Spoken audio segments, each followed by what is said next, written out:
তনুশ্রেন, welcome back to my YouTube channel Tanu section. তো চলে এসেছি আমার একটা নিউ ভিডিও নিয়ে। এটা হচ্ছে আমার নেপাল ব্লগ পার্ট 2। তোমরা যদি পার্ট 1টা না দেখে থাকো তো please go and check out. এখন আমরা যাচ্ছি কাঠমান্ডু থেকে মনকামনা, যেটা প্রায় 5.5 ঘন্টার জার্নি করে আমাদের পৌঁছাতে হয়েছিল। তো চলো পুরো ব্লগটা দেখতে থাকো। এই মনকামনা মন্দির নেপালের গোর্খা জেলার মনকামনা গ্রামে অবস্থিত এবং আগের দিন রাত্রে আমরা অনেকটা লেট নাইট পৌঁছানোর জন্য রাত্রে আর সম্ভব হয়নি পুজো দেওয়ার জন্য। তাই সকালে আমরা সকলে বেরিয়ে পড়েছি পুজো দেওয়ার উদ্দেশ্যে এবং যার পথে গ্রামটাও তোমাদের ঘুরিয়ে দেখাচ্ছি। চারিদিকটা ভীষণ নিট অ্যান্ড ক্লিন এবং এখানে আপনারা থাকা এবং খাওয়ার জন্য অ্যাভেলেবেল হোটেল পেয়ে যাবেন।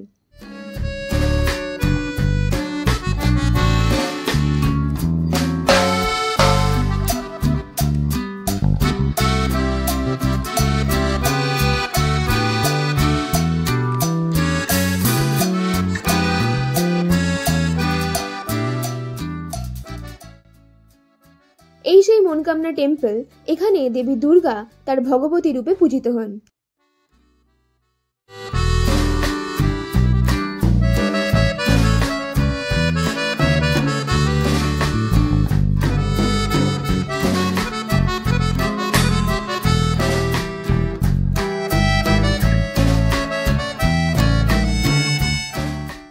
আপনারা অনেকেই হয়তো জানেন যে কিছুদিন আগেই নেপালে একটা ভয়ঙ্কর বন্যার সৃষ্টি হয়েছিল।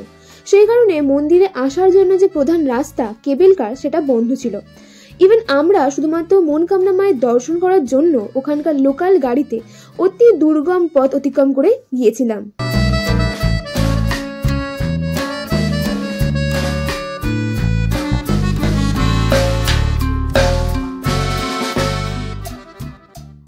এই যে মন্দির বর্তমানে আপনারা দেখছেন, 2015-তে নেপালে যে ভূমিকম্প হয়েছিল তাতে বেশ ক্ষতিগ্রস্ত হয়েছিল। 2015 থেকে 2018 পর্যন্ত সময় লেগেছিল দ্বিতীয়বার এই মন্দির হতে।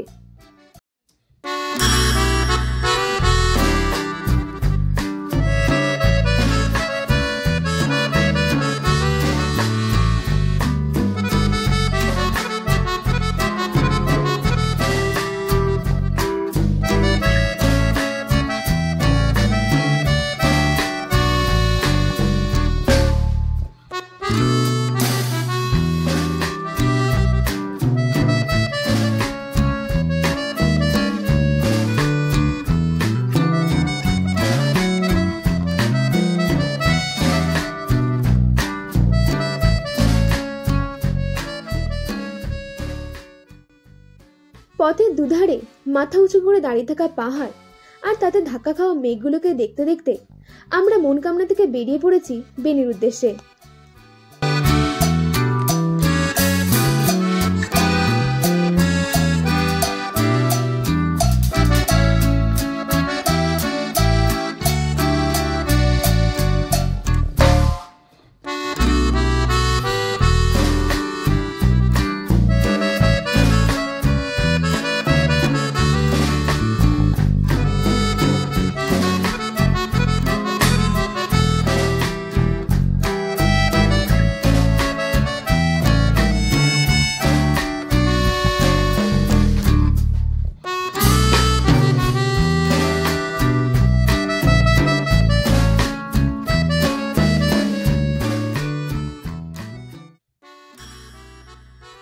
সেদিনও অনেকটা রাত হয়ে গেছিল আমাদের বেনি পৌঁছাতে, তাই পরের দিন সকাল থেকেই নতুন ব্লগ স্টার্ট করছি।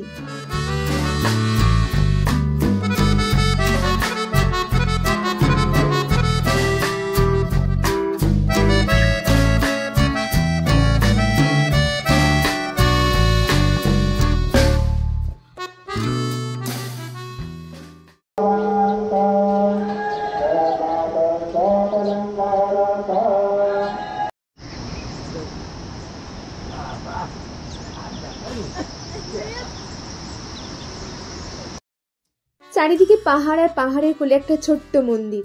এটাও ছিল ভগবান শিবেরই একটা মন্দির। চারিদিকে সুন্দর শান্ত একটা পরিবেশ।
মুস্তাং যাওয়ার পথে চারিদিকে সুন্দর ল্যান্ডস্কেপের মাঝে এই ওয়াটারফলসটা দেখে আমরা দাঁড়িয়েছিলাম।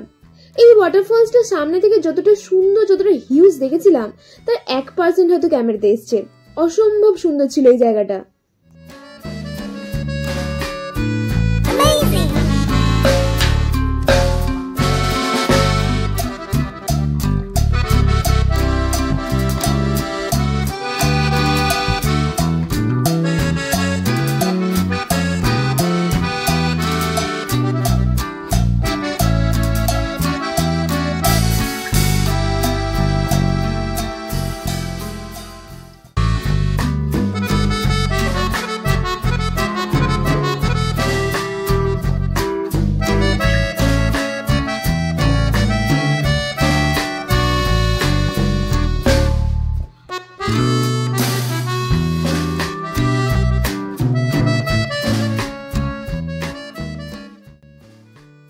বেনি থেকে মুস্তাং যাওয়ার দূরত্ব প্রায় 131 কিলোমিটার, যেটা যেতে আমাদের সময় লেগে গেছিল 4.5 ঘন্টা। পৌঁছে গেছি আমরা মুস্তাং। এটা হচ্ছে মুস্তাং এর মারভা ভিলেজ। মুস্তাং কিন্তু খুবই একটা রেস্ট্রিক্টেড এরিয়া। এখানে ঢোকার আগে অবশ্যই ইমিগ্রেশন চেক করা হয়, তারপর পারমিশন নিয়ে প্রবেশ করতে দেওয়া হয়।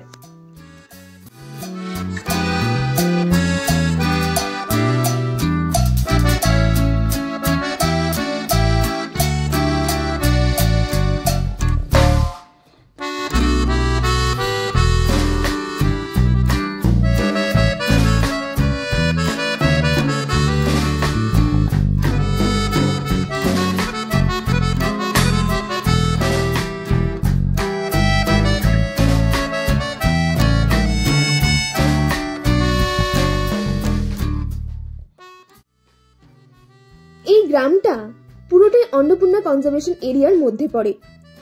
এখান থেকে কিন্তু ধবলগিরি অন্নপূর্ণার পিক খুব স্পষ্টভাবে দেখা যায়, যেটা এক কথায় অনবদ্য। সেটা আমি পরে পরে তোমাদের সাথে শেয়ার করব।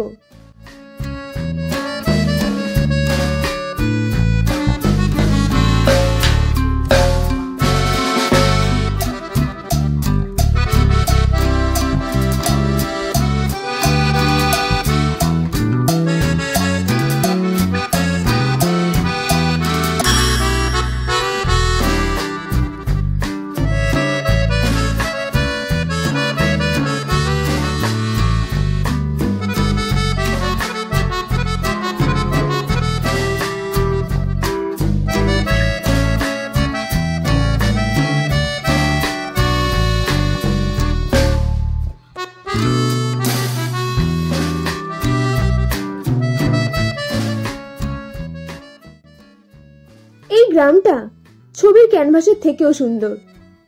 আপনারা দেখতেই পাচ্ছেন চারিদিকে হয়ে রয়েছে প্রচুর অ্যাপেল গাছ। মারভা ভিলেজকে অ্যাপেল চাষের জন্যই জানা যায়।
এখন যাচ্ছি সেই মারফি ভিলেজের ভিতর দিয়ে।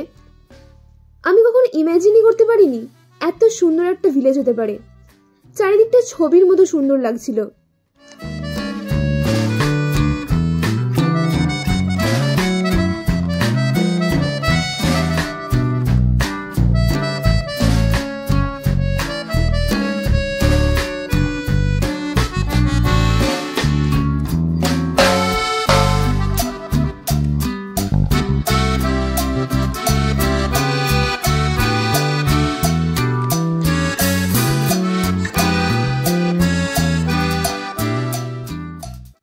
এটা মারফি ভিলেজের টপ ভিউ, যেটা এক কথা অনবদ্য।